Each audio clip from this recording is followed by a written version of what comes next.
For the 11th time in a row, the Los Angeles Clippers defeated the Los Angeles Lakers. The Clippers have owned this rivalry over the last couple of years, and their win against the Lakers on Wednesday showed us signs that this Clippers team is capable of making some serious noise. This was one of the most highly anticipated games of the season.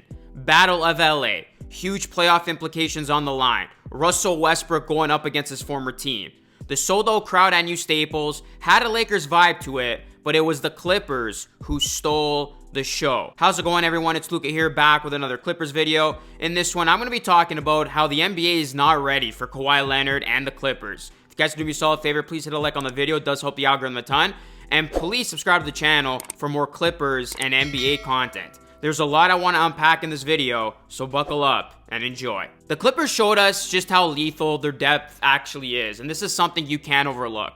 6 players scored in double figures for the Clippers in their win against the Lakers, and Eric Gordon was only a point away from making it 7 players. Norman Powell was phenomenal in this game. He finished with a team-high 27 points. Norman Powell is one of the NBA's top 6 men in the league. His per 36 minutes are the best of his career, and when LeBron James and the Lakers were looking to make a run in the third quarter, it was Norman Powell who had all the answers. And with Paul George sidelined, expect Norman Powell to continue to pick up a lot of that scoring alongside Kawhi Leonard. If Norman Powell plays like this, the Clippers will be able to survive a round without George. Next, I want to talk about Zubac. He was great in this one as well. He scored 17 points in this game, and Ty Lue recently called him Baby Jokic. Bones Highland, he has been great ever since coming on over to this team. He added 14. And Gordon's 9 points was the first time in 5 games that he had not cracked double-digit scoring. Gordon has also been in a nice groove with the Clippers. The Clippers' shakeup at the deadline was a good one for this team. Reggie Jackson, John Wall, and Luke Kennard went out, and the Clippers brought in Russell Westbrook, Bones Highland, and Eric Gordon, who so far have come in and have done a good job. The Clippers' depth is great, and Morris could also be back as early as this weekend. The Clippers are hopeful to have Paul George return at some point during the playoffs, and you can't forget about Robert Covington, who was a did not play coach's decision on Wednesday night. He's also a guy who's capable of filling up some minutes nicely for this team. The Clippers have 11 players who believe they should be a part of their playoff roster, which usually goes 8 or 9 players deep. We got a lot of weapons, said Norman Powell, and the importance of this Clippers depth will go a long way for this team in the playoffs, especially in the first round when the Clippers are going to have Paul George out. Okay, now let's talk about a big part of this Clippers team and a man who was motivated to face off against his former team, and that is Russell Westbrook. I gotta talk about Russell Westbrook and give him his spotlight here. Most of us were skeptical when the Clippers rolled the dice and signed Russell Westbrook, but so far, it's worked better than any of us expected. He has been great in transition offense. His three-point percentage is up. He's not making silly mistakes as much as he was before. And he is scoring off turnovers. We are seeing more of the OKC Russell Westbrook with the Clippers. And this is what Anthony Davis said after this game. Our game plan was for Westbrook to shoot the ball. And he made them. He made the shots. And that snowballed down to everybody else, close quote. Russell Westbrook made the Lakers pay and got the last laugh in this one, as Russell Westbrook finished the game with 14 points, 4 assists, and 3 rebounds. He was 6-12 from the field, and Westbrook set the tone against his former team early with a masterful first quarter performance. He actually recorded 10 of his 14 points and 3 of his 4 assists in the opening quarter, which sparked the Clippers to their hot start. Also, what was great to see is he trolled LeBron James in this game on many occasions. After his second three-pointer of the first quarter, Westbrook pointed at LeBron James, who was defending Westbrook. Westbrook did it again late in the second quarter when he hit another jumper over James. And if that wasn't enough, Russell Westbrook appeared to point again and say good pass to LeBron James after he passed him the ball when he was on the bench in the closing seconds of the third quarter. I absolutely love it. Zubac talked about Westbrook's impact following Wednesday's game and how they wanted to prove the rumors about the 9-time All-Star wrong. This is what Zubac said.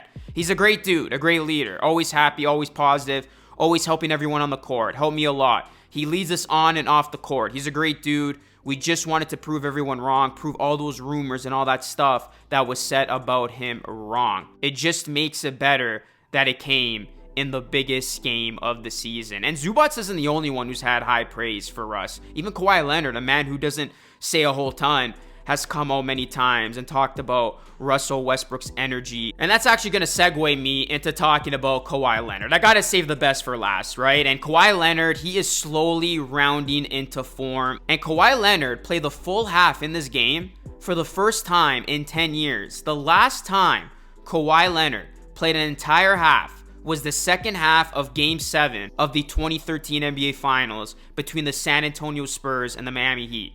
You could tell this was a very important game for the Clippers to win, and Kawhi Leonard showed up in this one. Kawhi Leonard has been playing exceptionally well. He has put away all of that dumb noise that suggested that Kawhi Leonard was slowing down and he wasn't the player that he used to be. Kawhi Leonard has been lights out, and he had a moment in this one where he even got up for the dunk. Kawhi Leonard had 25 points on Wednesday night, and Kawhi Leonard still remains at the peak of his powers at 31 years old. He's a reliable offensive player, and Leonard is on pace to shoot about 40% from 3 for just the second time in his career. And he's a menace on the other end as well. Kawhi Leonard is averaging 27 points per game since the All-Star break, and Kawhi is also the only player this season who is averaging 20 plus points per game on 50-40 splits. We know when Paul George is healthy, the Clippers have one of the best 1-2 wing duos in the league. And take it from me, as a Raptors fan, I know what Kawhi Leonard is capable of, and I believe the best is yet to come from him. A healthy Kawhi Leonard always shows up in the playoffs. We've seen so many signature performances from him over the past couple of years, and I think Kawhi Leonard is playing at the top of his game right now. And with this great depth, that should be enough to keep the Clippers afloat while George comes back. Now, the biggest factor in all of this is where the Clippers will ultimately finish in the Western Conference standings. Wednesday's win was significant. It pushed the Clippers for now into the number 5 seed and dropped the Lakers for now into the play-in tournament. But the 5th seed means a first-round playoff matchup against the Phoenix Suns. And the Clippers are tied with the Warriors, but they do hold the tiebreaker over Golden State. So these final 2 games will be huge in determining who ultimately gets the Suns in the first round.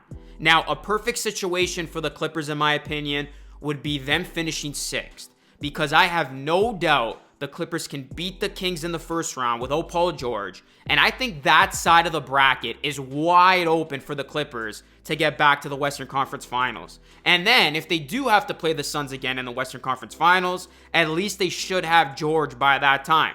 But if the Clippers finish 5th, they could make things very interesting. I know the Phoenix Suns would be the favorite in that one, but if the Clippers can play a brand of basketball where everybody gets involved and Kawhi Leonard plays like the old Kawhi Leonard, that would be an amazing series. So, all in all, I'm very high on this Clippers team's chances going into the playoffs. Let's keep an eye out to see where they finish, but as long as Kawhi Leonard is healthy and playing his best basketball and this Clippers depth is on point, the Clippers will be a tough out no matter where they finish. So, how do you feel about the Clippers' chances entering the postseason? Clippers fans, let me know your thoughts in the comment section down below. How are you feeling after the Clippers' big-time win over the Lakers, after the Clippers beat the Lakers again? Drop a like on the video. Please subscribe to the channel if you are new. Plus, ring the bell for more Clippers and NBA content. I'll be covering the Clippers a whole lot more down the stretch here, so you want to keep it locked and loaded on this channel. Help me hit 31K. Your support is greatly appreciated. That is it for me. This is Lucas signing off.